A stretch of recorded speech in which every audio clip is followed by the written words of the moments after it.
د هغې څه وروسته پیغمبر علیه السلام مکې ته راورسېدی چې راورسېدی چیرې رالی د ام هاني کور ته رالی چې په کوم کور کې د شپه وه او ام هاني ته یې سهار دا واقعه وکړه چې زه خو په شپه کې بیت المقدس ته ورسېدم. ام هاني د مکې د رب روی ورته ونیوی چې دا خبره به قریشو ته ونه کې دا ظالمان ستا تکذیب کوي دا به تا درواغجن بولي او دا به په تا باندې استهزا او پسخن وایي. پیغمبر علیه السلام سهار راواتی ول زه دا خبره ښکاره کوم. ام هاني در کالیو در پټو ونیوی چې د خدای په خاطر مور وزه. پیغمبر علیه السلام چې پټو ځینې کش کوي د هغې څه یو نوراني رڼا ولاړه سوله چې ام هاني د هغې دید نسو برداشتولی. ام هاني پر سجده پرېوته، پیغمبر علیه السلام د باندې راووتی. قریشو ته چې کومه خبره وکړه د ټولو څه مخکینی اول ابوبکر صدیق پر دې مخ باندې تندي باندې مچ کوي د الله رسوله برحق دی په یوه شپه کې دې ټوله کړي دي. قریش ورته ویل اخر د ډېره استهزا او پسخنه څه وروسته ورته موږ ته معلومات راکړه. پیغمبر علیه السلام ورته ویل ستی پلانکۍ قافله پر دې ځای پلانکۍ پر دې ځای ول یوه قافله د تنعیمه سره ده د هغې و مخ ته خړ وش را روان دی او هغې به نن د لمر لوېدو څه مخکې مکې ته رارسېږي. اتفاقا چې مازدیګر راورسېدی لمر لوېدو ته نږدې سو قافله په یو مشکل کې د قافله نه راورسېدله.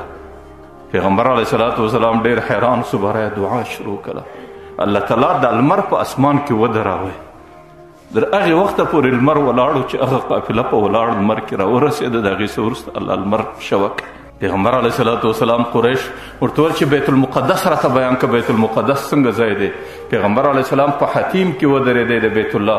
الله تعالی د بیت المقدس ټوله نقشه ورته پېښوي لکه نن سبا پر سکرین باندې یو شی راځي.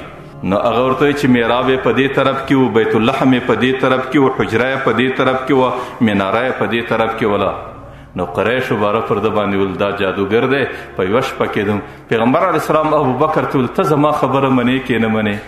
هغې ورته ویل د الله رسوله دا کوچنۍ خبرې دي چې ته وازه بیت المقدس کاش کې د دې څه یو غټه خبره خو وایي چې ما ستا تصدیق کړی وی. نو پیغمبر علیه السلام ابوبکر ته د اسمانو ټوله سفر ذکر کوي او ابوبکر د دې سره پر تندي باندې مچ کوي.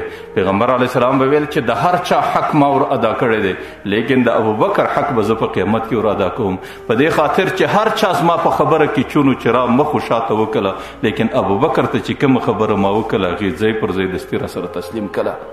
نو دا هغه واقعه وه چې قرآن کریم وایي سبحان الذي اسرا بعبده پاکی دی وی هغه ځای لره چې هغې د شپې تګ وکړي په شپه کې بوتی لیلا من المسجد الحرام الى المسجد الاقصی او د شپې تګ یې د مسجد حرام څخه در مسجد اقصی پورې ورسېدی.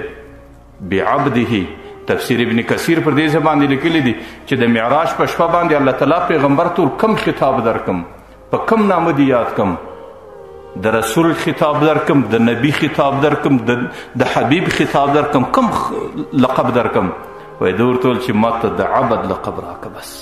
ځکه الله تعالی یو په دې ځای کې سبحان الذي اسرا یو سوره نجم کې فاوحى الى عبده ما اوحى دې دوه ځایه کې چې د معراج ذکر قرآن کریم کړی دی په دواړو ځایو کې پیغمبر د عبد په لفظ یاد کړی دی. ځکه عبد هغه څوک دی چې هغې کې د انسانیت کمالات ټول رالو. د عبد څه وروسته دویمه درجه دستي د معبود ده او معبود د الله تعالی ذات دی بس.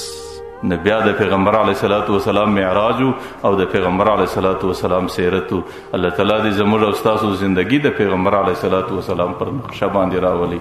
الله تعالی دې مې دنیا کې، الله تعالی دې مې قیامت کې، الله دې مې حساب و کتاب کې د شفاعت څخه محروم و بې نصیبه نه ګرځي. الله دې د مذاکره